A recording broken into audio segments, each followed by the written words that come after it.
hari ay napakagiting na haring higla. Sa Reynang Amihan, dalawa ang kanyang naging anak.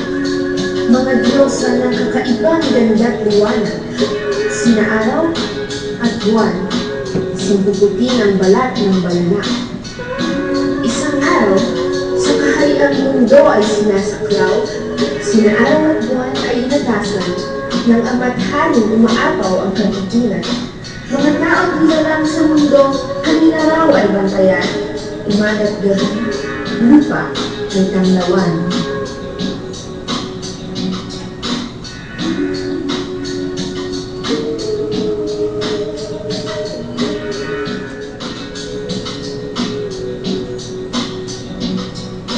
Nauna si Araw, ang Diyos ang pangalan, sa kalawakan ng langit naglakbay.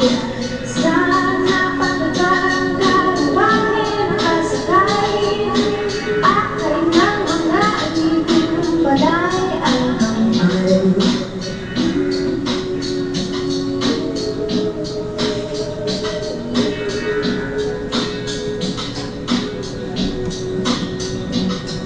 Sumunod si Buwan, nilisan ang ibabaw, sakay ng kaliwahin, mabagal ang galaw.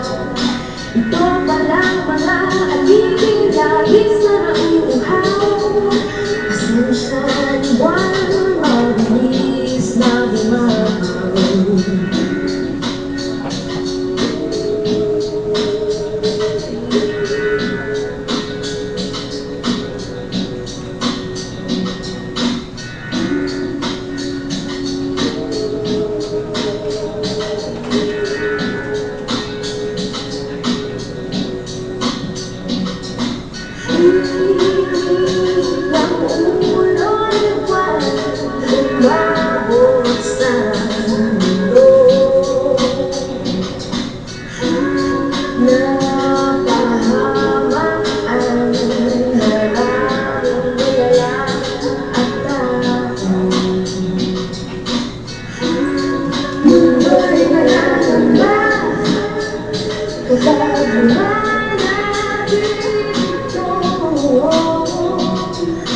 Sigaw, taghol, talis, nalit sa ulam sa lolo.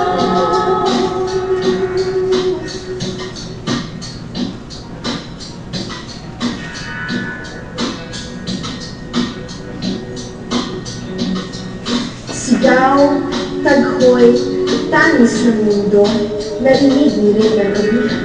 Kanya ng pagpasyahang mukha ni buhay sibuyan, nang buhangin alikabok ng init niya ay mabawasan. Subalit itong plano, si Haring Kidlat, kanyang kinunula.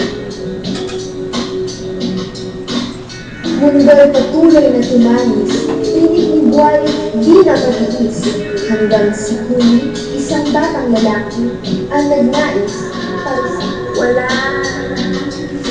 Mata, ilong, mukha, buwan ay natamaan. Liwanag at tinig niya ay unti-unti na mabawasan.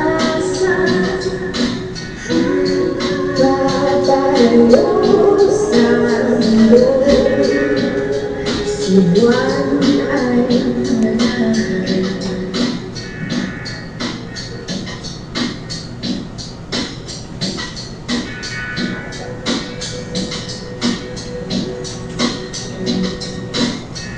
Magmula noon, sa mundo'y hindi na lumago.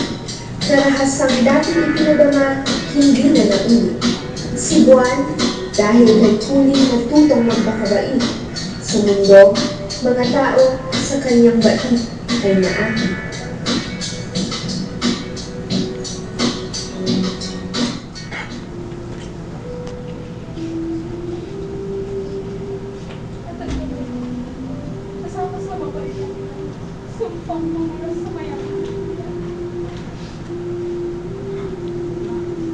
Ano mo sinabi ng manaw?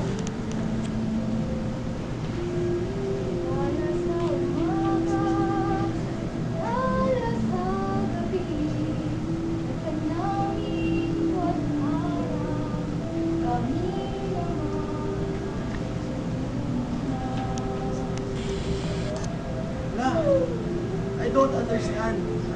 Bakit ho kayo umiiyak? La,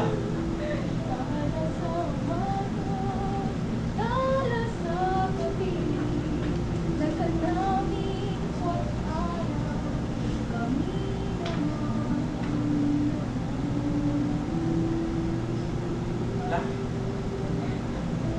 Napakamulat mo na. Hindi ka pa handa. Sige na, kumain ka na. Huwag ka na maaga.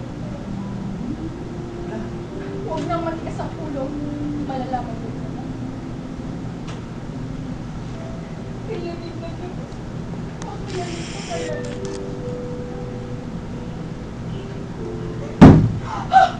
Ayos. Sino mang yun? Sino mang minalang ka? Lumaban ka ng patas mo at yung marupok naming mamangang panggigilan mo!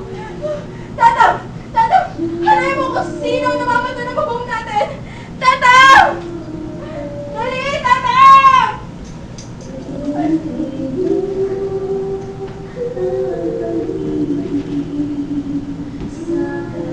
Tatang! Tatang!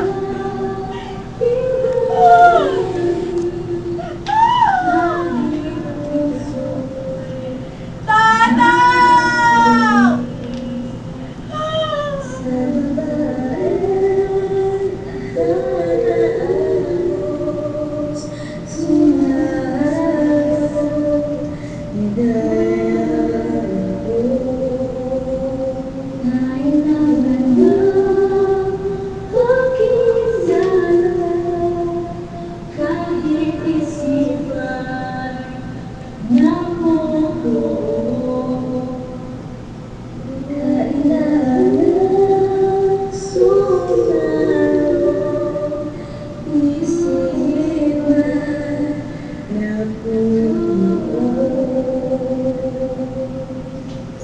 Ito ay mataas ng sasyo at mananatili ko.